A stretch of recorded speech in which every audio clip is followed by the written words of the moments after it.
Hi, Laurie. How are you doing? Hi, I'm great. How are you? Excellent. Are you having a good day so far? I'm having a great day. It's a little cold here in Minnesota, but not bad, not bad. Yeah, I'm the opposite. It's too hot where I am, Southern Hemisphere, but We all can right, swap for a little bit. It'll be good. excellent. We'll jump in. Accessibility, and it's a very good topic. It's actually already come up in some of the questions this evening. Um, Right? so one thing, again, if you haven't watched Laurie's talk, highly recommend it. The examples that you gave, the only thing that jumps to my mind is that's brilliant if I'm starting greenfields. And this is kind of feedback people say. It's always great if I could start from scratch and I could put in place all of these kind of things at the start, then it'd be fine. But where I am now is I've got all this tech debt, I've got all these problems. So what do you recommend for somebody there when they've got an existing project that doesn't have any of that kind of collateral that you highlighted? That's such a good question. And so I get to work on most of that kind of project all the time where, we're starting where, we've released the project long ago. So this product. And so now we have to address all of this kind of stuff. So I think boy, I'm going to refer to what Carmen and Mackenzie were just talking about, right? Is that, it's continuous learning, right? You're not going to fix all of the problems right out of the gate. So kind of start with those fundamentals. Start with, maybe start with an assessment where you're get your arms around where's the low hanging fruit, where's the things that are basically real barriers to anybody who is either using assistive technology or full understanding. So start with those things that are easy wins and really obvious, and then move on, and then you can get into the really do a deep dive. Great. So I guess just with those really obvious wins. So in your talk, you highlighted a number of things. So there was the headings, there was the tab order, yeah, image also, those kind of things. So one thing that I found with people is they're kind of going, okay, so I know these things, but I don't have the full big picture of what is everything. So then I can make the decision on where do I start. So what would you recommend to somebody who trying to get that bigger picture view of everything so they know where to focus? Research, talking to people, right? I think that I have the luxury of working with people who have a variety of disabilities different than myself. And I have invisible disabilities. So it's the more conversations, do a little guerrilla research if you can in your own organization, because you likely have coworkers that have a disability, and maybe that's invisible. And so start by having that conversation, and opening that up. And I refer to, I think, what Scott was saying earlier, right? It's you kind of giving people the freedom to contribute, and to participate, and in a way that oftentimes people with disabilities haven't been able to. So to address that, start with that conversation is going to open up a lot of doors on where to start, and that overall mindset too, because you start to think, okay, here's more that I can think about than I've ever thought about before. It's a growth opportunity in terms of where the direction to go and the opportunities that are available. Great. One of the things, like I think that's all great, and just kind of looking at my experience, one of the things that was the most powerful for me personally was we watched a screen reader user flow through Yes. our application, and there's all you can do and talk about it and say how these things are important, but when you see somebody actually using your application and struggling, that to me was kind of one of the most powerful things that really got everybody on board. Right, it's huge. I think, and so one of the things I tell people too is so if you can, that observation is incredible, because my buddy Steve, he's just, let me tell you how much faster I am at texting than you are, and so he shows me, because showing me contracted Braille on his iPhone. And so, wow, you show off, but that's really cool. And to witness that is amazing. So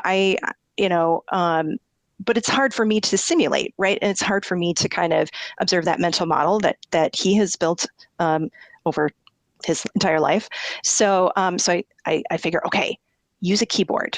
That's the first thing I tell anybody is just use, put your mouse aside and try to use just your keyboard alone anywhere in, your project software, on a website, anything. And it's kind of this illuminating thing, what you, the gaps and opportunities there are when you can't get there. So that's kind of like an easy thing for me to do. And everybody is familiar with a keyboard. So it's kind of like this little inside.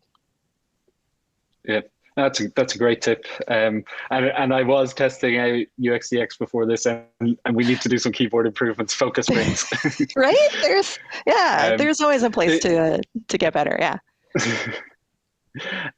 Question came in from Scott, and it was to your point about when you were doing those design mock-ups.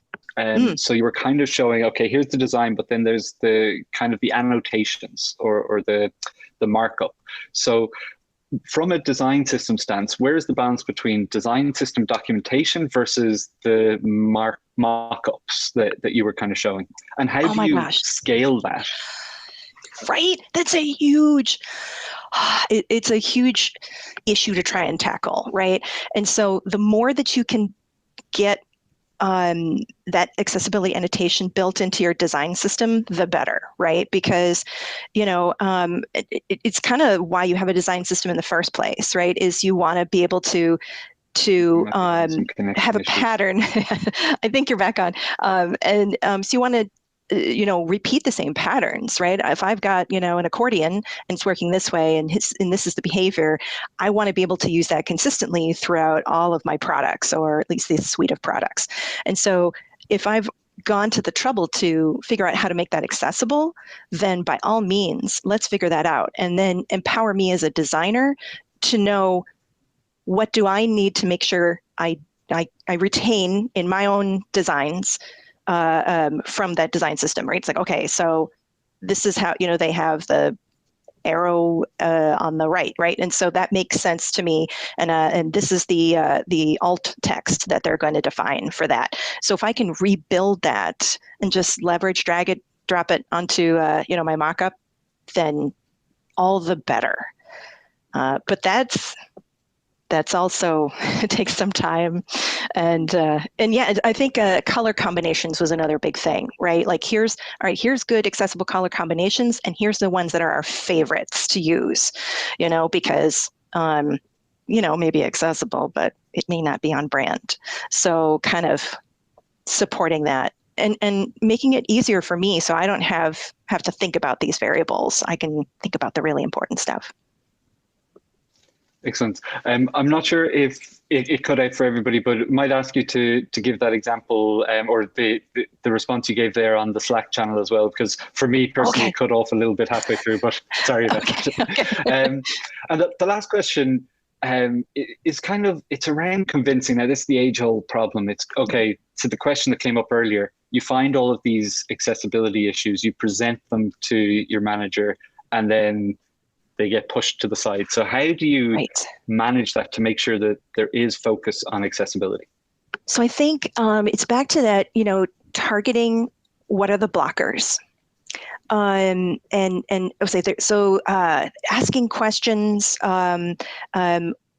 including people with disabilities in your research, and also going to your help desk, right? So figure out what kind of support needs do you have? Do you even know what kind of support, gaps there have been with people with disabilities? Okay, you're back. So I can, I'm just going to repeat just in case, but find out, either from support or from, your user base, do some research to find out where are those people with disabilities within your representation. I'll tell you, if you don't know that, then right now, there's statistics that tell you there's like 1 out of every 4 adults has a disability of some sort. So if you're dealing with 25% of the population, then, most likely you need to address that. So it's 21 out of 4 people, 1 out of 4 adults, excuse me, has a disability. So you're going to need to address that. And then also it ends up leading to sort of this innovation point, right? So if I'm making things work for me as a keyboard only user, then that's going to, cool, I have now this quick keyboard shortcut. If I'm improving the color contrast, then that's going to work when I'm sharing on a Zoom call. So those kinds of things, it ends up benefiting everybody. Excellent. Well, thanks very much, Laurie, for your time. We've gone over slightly, but it was really interesting. I'm not sure if there were connection issues on which side, but hopefully everybody out there has been able to see it okay. And if not, we might ask for some sure, just comments in the Slack group. Absolutely. So, thank you very much, Laurie.